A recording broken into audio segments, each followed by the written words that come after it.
Hola, buenas, me llamo José y este es mi Mitsubishi Eclipse.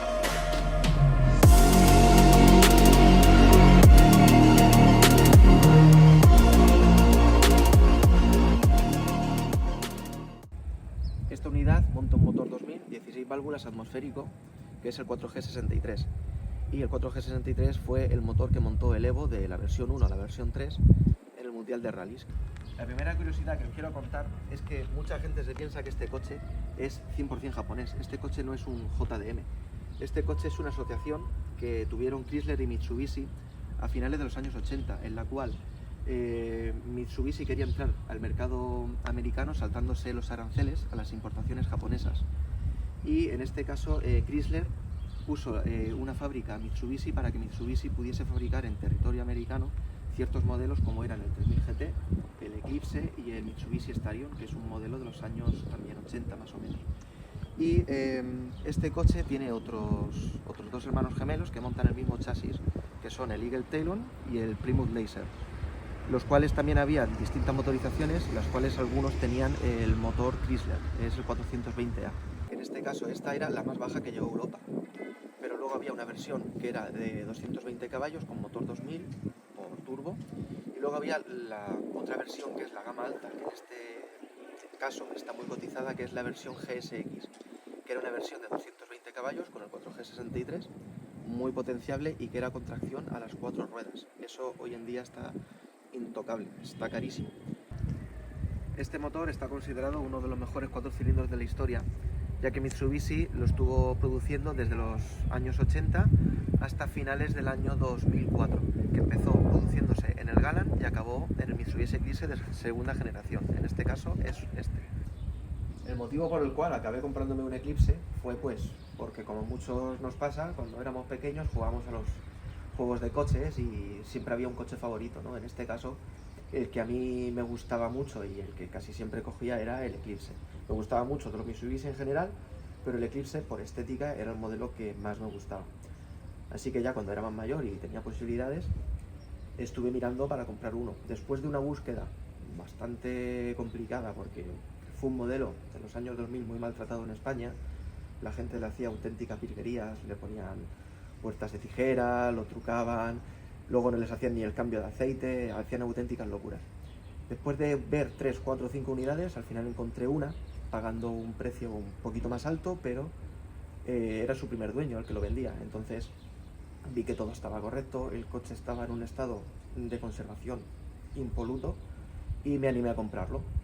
Y mereció la pena porque el coche desde que se le compró no ha tenido ni una sola avería, solamente le he hecho mantenimiento, a veces incluso mantenimiento preventivo, porque el tema de la correa yo no sabía cuándo estaba cambiada, entonces por seguridad la tuve que cambiar, pero el coche no me ha dado ningún problema. Entonces es una unidad que creo que merece la pena por ser yo el segundo dueño y por el estado de conservación que tiene desde que lo compró su primer dueño. Así que después de mucho buscar y de ver 3 o 4 unidades que estaban muy trilladas, encontré esta unidad en coches.net. Las fotos no eran de muy buena calidad, así que le tuve que pedir al dueño que por favor que me mandase fotos, me mandase vídeos, y en ese caso lo que vi fue un coche que, bueno, tenía detalles estéticos del antiguo dueño que a él le gustaban, pero a mí no me terminaban de convencer, como por ejemplo las llantas, los limpiaparabrisas cromados y tal. Y dije, bueno, aún así, quitando esas pequeñas cosas, creo que el coche puede quedarse muy bien, la base es buenísima. Y además me dijo que era el primer propietario, yo lo corroboré con un informe de Carfax, así que en ese caso dije, hombre, pues parece que el hombre es sincero, y fui a verlo. Cuando lo vi y vi que estaba todo correcto, no me lo pensé. Lo compramos de una y lo primero que hicimos fue el mantenimiento, y el coche hasta el día de hoy, la verdad, fenomenal. El coche ha entrado en circuito, ha rendido estupendamente, el coche estuvo en el Ricardo Tormo y lo llegué a poner a 170 en tercera, 7000 revoluciones, la frenada no se calentaba, el motor no se calentaba y en todo momento el coche ha ido estupendo. Y las cosas que hay que tener en cuenta a la hora de comprar una unidad como esta es sobre todo que sea la versión restyling. Si compras la versión restyling te vas a ahorrar bastante dinero.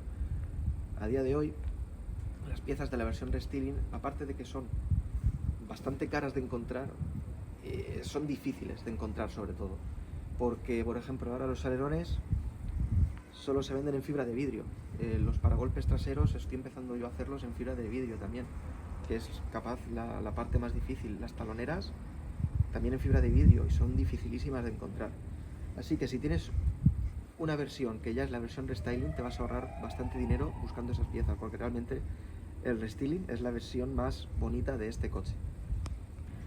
Otro detalle importante de esta unidad es que desde que salió del concesionario, en el año 96, todas las ITVs que ha pasado las ha pasado a la primera, pero lo más importante es que las ha pasado sin ningún fallo desde que salió del concesionario en las ITV. Claro, eso es rarísimo para un coche que en España la cantidad de gente que lo tenía, que le daba un trato que no era el correcto, es muy difícil de encontrar una unidad así. En este caso, como podéis ver, el coche está bastante de origen, porque lo único que le he puesto han sido las llantas, el frontal restyling del año 98 y los asientos de Mazda RX-8.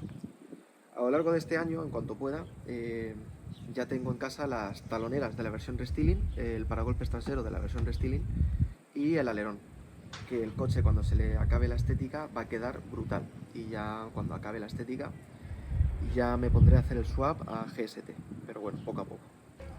Otra de las cosas que hay que tener en cuenta si alguien quiere comprar una unidad de un Eclipse es tener en cuenta que se le hayan hecho los casquillos del cigüeñal si es una unidad del año 92 al año 95, porque este coche en esos años, en su producción, contaba con un fallo, que era que los casquillos del cigüeñal gripaban, entonces la reparación costaba un montón y en muchos casos los coches se iban al desguace.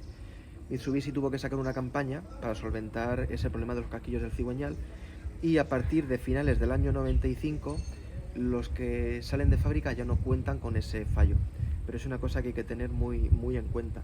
Luego, por ejemplo, a estas alturas, año 2024, si vas a comprar un Eclipse, hay que asegurarse de que el coche haya tenido un mantenimiento correcto, porque como hemos dicho antes, es un coche que mucha gente ha maltratado mucho, sobre todo en la época tuning, los años 2000, y son coches que han recibido generalmente muy mala vida. Así que si puedes ver libro de mantenimiento o que sea una persona que ha cuidado el coche, te librarás de muchos gastos innecesarios y que se pueden evitar.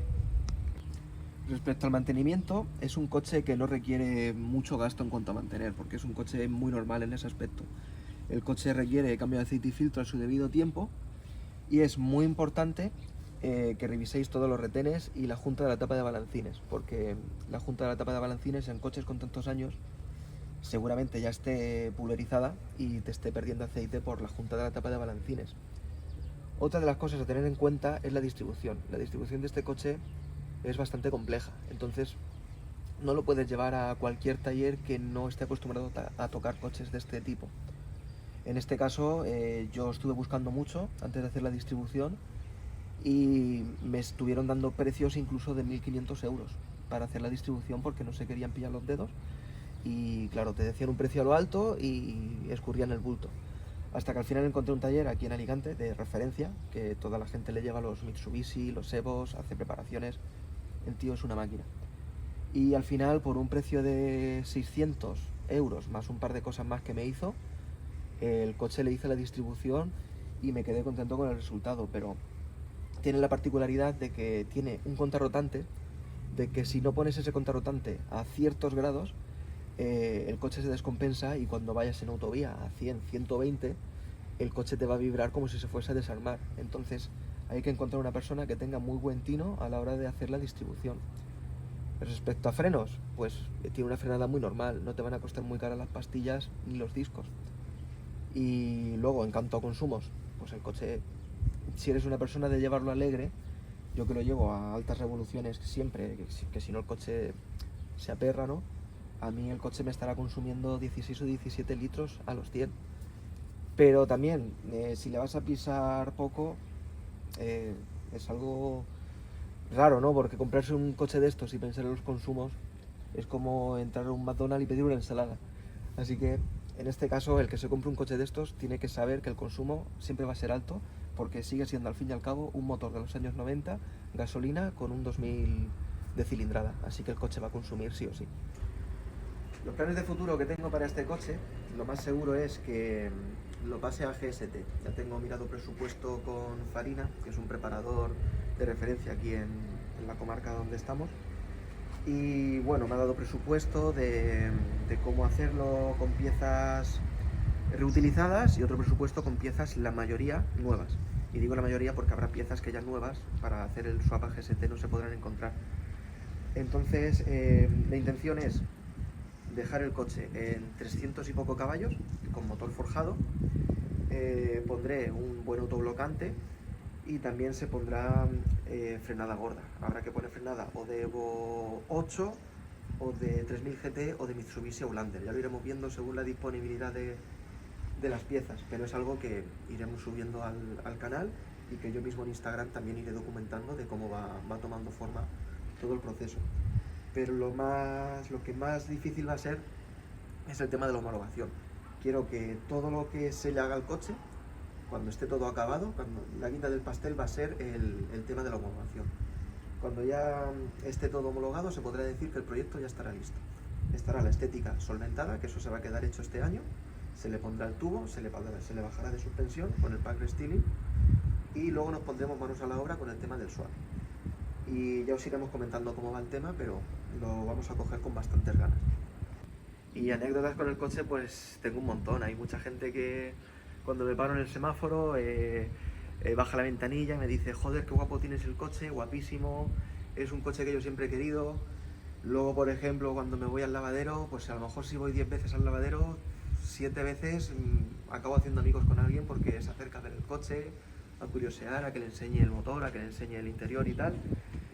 Y la verdad que el coche, mucha gente me dice lo mismo: hostia, qué guapo el coche. Y cuando hay gente que no entiende mucho me dice: qué guapo el coche, ¿cuántos caballos tiene? Y le pregunto: ¿cuántos dices que tiene? Y dice: esto tendrá 200 o 300.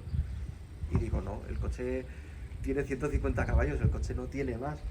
Pero es lo que yo digo siempre, es un cordero con piel de lobo, porque el coche da una estética que parece que tenga muchos caballos y luego, claro, luego cuando te dicen, pues es un coche de 150 caballos, como puede tener cualquier coche de la calle.